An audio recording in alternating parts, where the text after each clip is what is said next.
qui a permis à partir, c'est le 9e point, à partir de 2001, d'enclencher un chantier de la catéchèse. Il y avait des souvenirs douloureux, hein, notamment autour de Pierre Vivante. Ça avait été douloureux entre les évêques, il y avait eu des polémiques avec Rome, les évêques entre eux. Donc, voilà, voilà, il y avait des souvenirs douloureux, donc il a fallu attendre. Le dernier texte était de 79, il a fallu attendre 2001 pour enclencher ce chantier. Et après un état des lieux en 2001, et certains écrits un peu plus théoriques, les évêques sont lancés dans ce chantier de la catéchèse.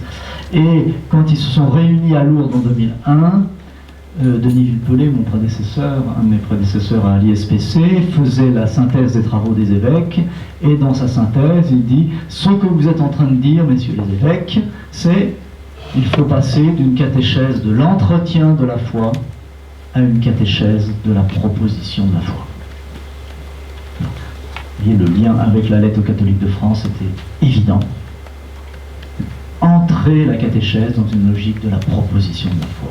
Parce qu'il n'y a plus d'évidence de la foi de la part de la famille, des enfants et des jeunes.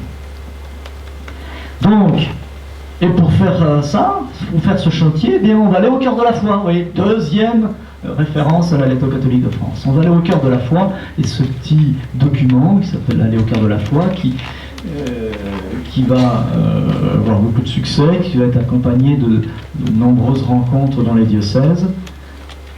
Plutôt que de parler en théorie du cœur de la foi, on va expérimenter ce que l'Église nous fait vivre à travers la veillée pascale, notamment. Et ces 4 étapes. Et c'était un moment fort, je crois, des équipes catéchétiques et des paroisses aussi, parce que ça s'est ouvert à beaucoup de monde. Aller au cœur de la foi. Ce que l'Église nous fait vivre à travers la liturgie, c'est ça qui nous renouvelle. Et donc, une catéchèse ressourcée dans le mystère pascal et l'initiation chrétienne.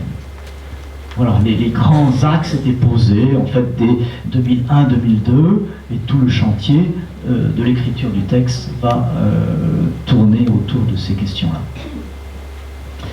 Et donc, on va avoir un texte qui va être voté par les évêques de France en 2005. C'est pas le texte de 2005 voté, n'est pas tout à fait le texte définitif, parce qu'il va aller à Rome, à la congrégation pour le clergé. Il va revenir avec quelques modifications. En 2006, il va être publié. Et il est accompagné des principes d'organisation.